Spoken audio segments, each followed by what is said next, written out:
Assalamualaikum warahmatullahi wabarakatuh. Saya Pamela Gita Pramesti dengan NPM 207555053 dari Prodi Akuntansi Perpajakan 3B dengan dosen pengampu Rusmianto SE MSI akan mempresentasikan PPT yang berjudul Kerangka Dasar Penyajian dan Penyusunan Laporan Keuangan. Pertama-tama, saya akan membahas tentang pengertian dan fungsi kerangka dasar penyajian dan penyusunan laporan keuangan. Kerangka dasar penyajian dan penyusunan laporan keuangan ini bisa juga disebut dengan kerangka konseptual, yaitu konsep-konsep yang menjadi dasar penyusunan dan penyajian laporan keuangan untuk tujuan umum. Kerangka konseptual biasanya digunakan sebagai pedoman penyusun standar dalam mengembangkan standar di masa mendatang dan sebagai pedoman dalam menyelesaikan permasalahan akuntansi yang belum diatur dalam standar yang telah ada.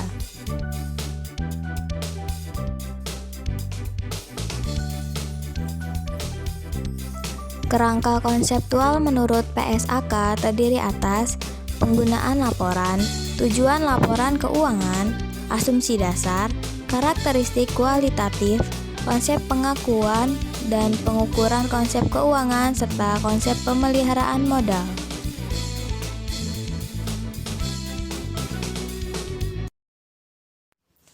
Pengguna dan tujuan laporan keuangan. Pengguna laporan keuangan terdiri atas investor, yaitu menilai entitas dan kemampuan entitas membayar dividen di masa mendatang. Investor dapat memutuskan untuk membeli atau menjual saham entitas. Selanjutnya ada karyawan, kemampuan memberikan balas jasa, manfaat pensiun, dan kesempatan kerja. Lalu ada pemberi jaminan, kemampuan membayar utang, dan bunga yang mempengaruhi keputusan apakah akan memberikan pinjaman. Lalu ada pemasok dan kreditur, yaitu kemampuan entitas membayar liabilitasnya pada saat jatuh tempo. Selanjutnya ada pelanggan, kemampuan entitas menjamin kelangsungan hidupnya. Pemerintah, yaitu menilai bagaimana alokasi sumber daya. Serta masyarakat, yaitu menilai tren dan perkembangan kemampuan entitas.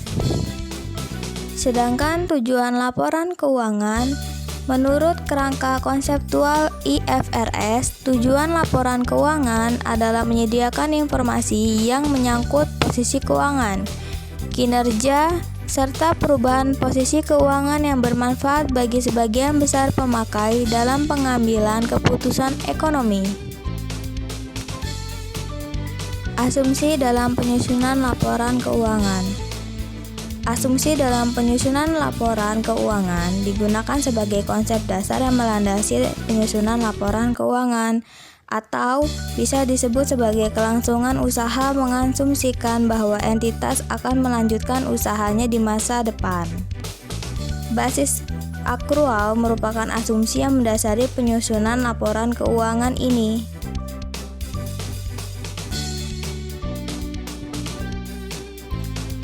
Karakteristik kualitatif. Menurut PSAK ada 4 karakteristik kualitatif pokok, yaitu yang pertama adalah dapat dipahami. Maksudnya adalah laporan keuangan harus dapat dipahami oleh para pemakai agar dapat digunakan untuk pengambilan keputusan. Lalu yang kedua ada relevan. Relevan berhubungan dengan kegunaan informasi tersebut dalam pengambilan keputusan. Informasi dikatakan relevan jika informasi tersebut memengaruhi keputusan ekonomi pemakai, sehingga dengan membantu mengevaluasi peristiwa masa lalu, masa kini, atau masa depan, menegaskan atau mengoreksi hasil evaluasi di masa lalu. Lalu yang ketiga ada keandalan. Informasi memiliki kualitas andal jika bebas dari pengertian yang menyesatkan.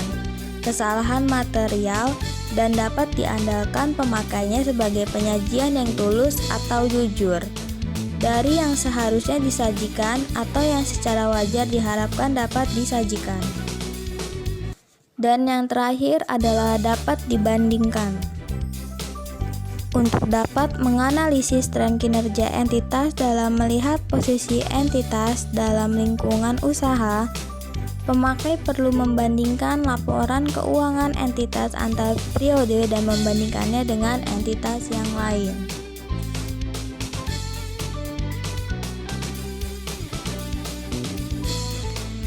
Kendala informasi yang relevan dan andal. Yang pertama adalah tepat waktu.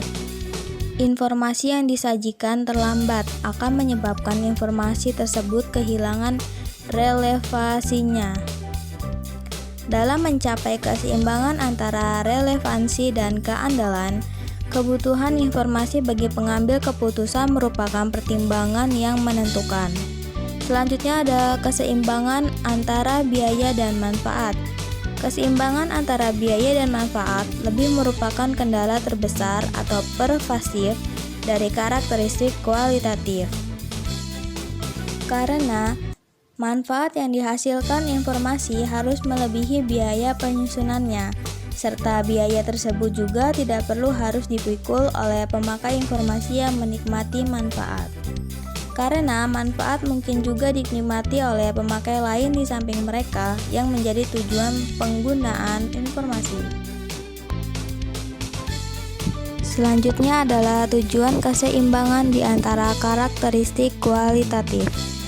Tujuannya secara umum adalah untuk mencapai suatu keseimbangan yang tepat di antara berbagai karakteristik untuk memenuhi tujuan laporan keuangan.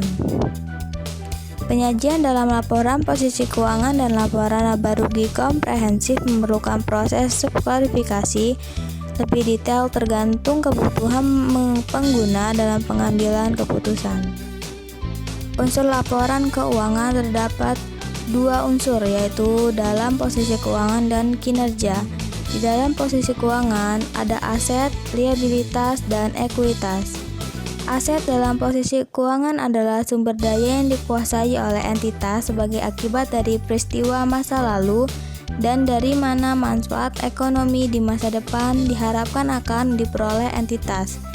Selanjutnya, liabilitas merupakan utang entitas masa kini yang timbul dari peristiwa masa lalu.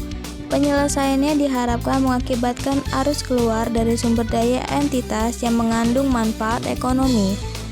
Lalu yang terakhir ada ekuitas, adalah hak residual atas aset entitas serta dikurangi semua liabilitas. Sedangkan unsur dalam kinerja, laba digunakan sebagai ukuran kinerja dan dasar bagi ukuran kinerja investasi atau kinerja saham dengan melihat laba per saham.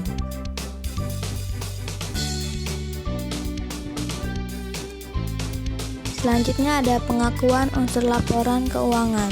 Pengakuan merupakan proses menentukan apakah suatu pos yang memenuhi definisi unsur dinyatakan laporan posisi keuangan atau laporan laba rugi komprehensif. Pos yang memenuhi definisi suatu unsur laporan keuangan harus diakui jika ada kemungkinan bahwa manfaat ekonomi yang berkaitan dengan pos tersebut akan mengalir dari atau ke dalam entitas, serta pos tersebut mempunyai nilai atau biaya yang dapat diukur dengan andal. Pengakuan menentukan waktu atau saat suatu pos akan disajikan sehingga membawa konsekuensi pencatatan atas transaksi tersebut harus dilakukan. Dalam pengakuan harus diperhatikan kendala pengukurannya. Karena dalam beberapa kasus, biaya atau nilai unsur harus diestimasi. Namun, estimasi tersebut harus tetap memperhatikan keandalan informasi. Lalu ada pengukuran unsur laporan keuangan. Pengukuran adalah proses penetapan jumlah uang untuk unsur laporan keuangan yang disajikan dalam laporan posisi keuangan dan laporan laba rugi komprehensif. Dasar pengukuran unsur laporan keuangan ini ada 4. Yang pertama adalah biaya historis, adalah biaya yang perolehannya pada tanggal transaksi. Lalu ada biaya kini, adalah biaya yang seharusnya diperoleh saat ini atau pada saat pengukuran. Lalu ada nilai realisasi atau penyelesaian, adalah nilai yang dapat diperoleh dengan menjual aset dalam pelepasan normal. Lalu yang terakhir ada nilai kini, adalah arus kas masuk neto di masa depan yang didiskonto ke biaya kini dari pos yang diharapkan dapat memberikan hasil dan pelaksanaan usaha normal. Selanjutnya adalah konsep pemeliharaan modal. Konsep modal keuangan diatur entitas dalam penyusunan laporan keuangan. Menurut konsep modal keuangan, modal adalah aset neto atau ekuitas entitas, yaitu uang atau daya beli yang diinvestasikan. Sedangkan konsep menurut modal fisik, modal dipandang sebagai kapasitas produktif suatu entitas yang didasarkan pada hasil output per hari atau kemampuan untuk bereproduksi. Pemilihan konsep modal didasarkan pada kebutuhan pemakai laporan keuangan. Konsep yang dipilih menunjukkan sasaran yang akan dicapai dalam penetapan laba. Ada dua konsep pemeliharaan modal ini menciptakan dua konsep laba, yaitu yang pertama adalah pemeliharaan modal keuangan. Menurut konsep ini, laba hanya diperoleh jika jumlah finansial dari aset neto pada akhir periode melebihi jumlah finansial dari aset neto pada awal periode. Setelah memasukkan kembali setiap distribusi kepada dan mengeluarkan setiap kontribusi dari para pemilik selama satu periode. Yang kedua ada pemeliharaan modal fisik. Menurut konsep ini, laba hanya diperoleh jika kapasitas produktif fisik pada akhir periode melebihi kapasitas produktif fisik pada awal periode. Setelah memasukkan kembali setiap distribusi kepada dan mengeluarkan setiap kontribusi dari para pemilik selama satu periode. Sekian presentasi dari saya. Wassalamualaikum warahmatullahi wabarakatuh.